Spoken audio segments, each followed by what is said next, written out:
What's happening everyone, Nicky Hawkins here, West Ham Fan TV, and why the nation is going absolutely crazy with the fact that football's coming home, and I do believe that football is coming home. West Ham have gone about doing the task of starting their pre-season today, a game against FC Winterthur over in Switzerland. The final score was FC Winterthur 3, West Ham United 2. West Ham United with Andy Carroll and Mark Noble getting our goals. Although the result isn't always something to look at in pre-season, there are a few things that we'd like to look at and a few notes that we'd like to take. So here's a few things that we've learned from the FC Winterthur game that that I think of note. Before I get going in this video, I'd like to say a quick note. The commentator that was commentating on the West Ham game today is fucking useless. Change him for the next game if you're going to keep on streaming him games. He's called Jordan Hugill, Scott Hugill. He kept saying Obiang instead of Ogbonna when the mistake was made several times. Kept on getting names wrong. I mean, if you're going to employ someone to do your commentating for you, at least get someone that knows do the first team squad are. Do you know what? I'm going to make a nomination. Chris Skull. Chris Skull used to work for the Knees Up Mother Brown podcast. He does the, you know, when he watches a game with a player. If you're going to get someone to commentate, get him to commentate, because you'd be better off than the person you had there doing it. You know, production was poor, but, you know, I do understand. I do appreciate that the games were streamed. But if you're going to get someone to commentate, at least get someone decent. Number one, straight off the bat, you notice that we was playing a 4-2-3-1 formation, which is one striker with 3 attacking midfielders joining the attack. A lot further up the pitch, Masuaku started out wide left. Andy Carroll started, of course, in the middle. There's a good few first teamers there today, and I thought they'd done pretty well. Some of them looked pretty sharp. Some of them, you know, some of the football looked pretty sharp. But first to note is that our formation seems to be heading towards a 4-2-3-1 formation. Maybe it's just being tried out. Maybe it's just being played for these games while players are missing. But if it's any indication, then we will be playing a more attacking sort of football next season. Number two, Issa Diop coming on in the second half and making his debut. He almost gave away a penalty, which he was quite fortunate not to be quite honest with you. He looked composed, he looked calm. Ogbonna played alongside him. Declan Rice played in the first half in centre half. I thought he may be shifting into midfield, but not for this game, obviously with a few players missing still, notably the World Cup stars. But Issa Diop coming in, playing at centre half, and Ryan Fredericks as well. I thought they looked quite decent. I thought they looked quite decent signings, and I'm looking forward to seeing more of them over at home, in the flesh, in pre-season friendlies myself, and still looking for a few more additions. You know, Jack Wilshere's be coming within the next few days. It's you know, it's full. And that possible deal for Dimitri Payet and a 4-2-3-1, that'd be absolutely magnificent. But Issa Diop and Ryan Fredericks making their debut both look very composed. Number 3, Adrian starting in goal after Joe Hart finished his loan last season, of course. The new keeper, Fabianski, obviously been on World Cup duties, he's got an extended leave. And Adrian come in, and he was Adrian. He was exactly the same Adrian. There was, it was a decent performance by him. First goal was an unstoppable header. He wasn't getting anywhere near that. And then second half, Nathan Trott came in. And I'll tell you what, Nathan Trott really impressed me, because his commanding of the box seemed to be brilliant. And apart from their third goal, which was a mix-up between him and Ogbonna, it was Ogbonna's fault, not Obiang.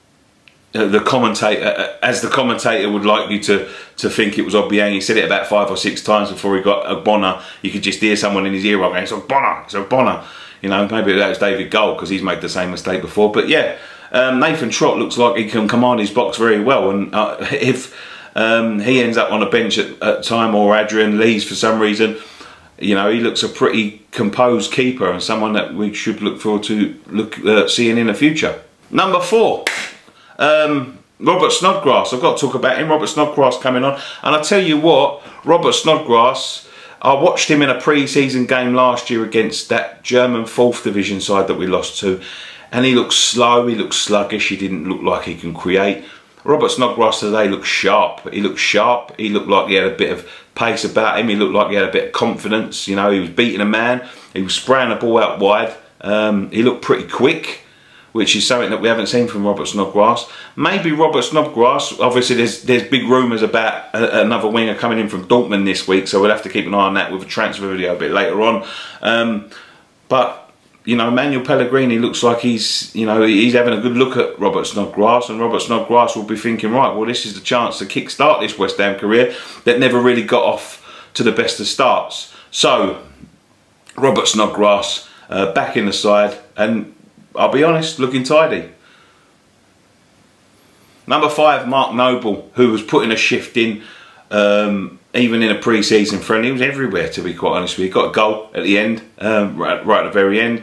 But I think he's trying to cement his place in that team. He knows that the manager's going to be looking for, you know, obviously with the talk of Jack Wilshere coming in, who can obviously take a midfield spot. You've got Obiang, who's back now and looking to settle back in the team. You'll have Chet Kiate back. So he's trying to cement his place in the team, and he's putting in massive effort. And he looked like he may be someone trying to cement his place back in the team. Not back in the team, but you know, making sure he's in the manager's forefront of his mind to keep his place in the team. So that was brilliant. That was good to see. A lot of effort. You know, number 6. I'll finish up on this. Lots of effort from West Ham today. You know, I've always been critical. You know, these games are not about results; they're about fitness.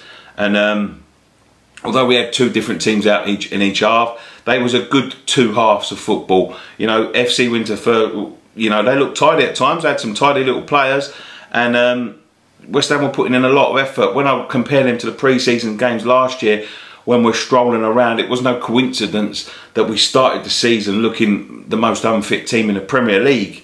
That's what these games are all about. Even if you're losing the result, chasing lost causes, you know, making them long distance runs, you know, even if you're not getting the ball, keep on making that run just to get your fitness up, match fitness, match sharpness.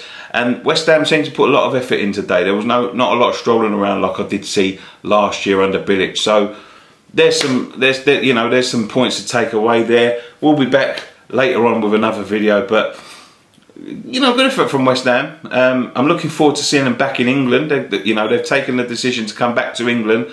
We're playing Wickham, Villa, and all them sides. So I'm looking forward to getting the World Cup boys like Arnautovic and Hernandez and all them boys back in the squad in the next couple of weeks. And you know, looking forward to seeing what Pellegrini can morph and to mould out this team. It's like a fresh lump of plasticine that he can mould however he wants, and obviously more signings possibly coming in and getting all them to integrate into the squad. So decent first effort from West Ham in the pre-season friendly, but I can't believe this is coming along so quickly, to be quite honest with you. It only seemed like yesterday. We're still in the midst of the World Cup. I mean, by now England are usually out, and we're keeping an eye on it and waiting for West Ham. But at the moment, I'm keeping my eye on 2 things, because I'm still following England, because they're in the semi-finals of the World Cup. And obviously West Ham kicking off today, and we'll be next week as well when we go to Wickham, the weekend of the World Cup final. You never know, we might be there.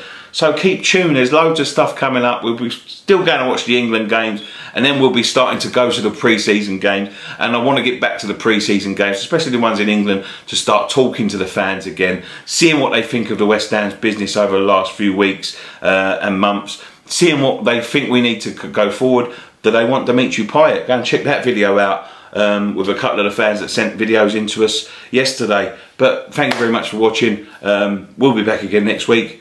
All next week with content coming out every day. We're really going to concentrate on the transfer business. I'm going to start my musings back up again on Monday. Ryan's going to start his on the socials back up again, ready for the new season, because we're getting there. West Ham have started, and one thing left to say: come on, you Irons.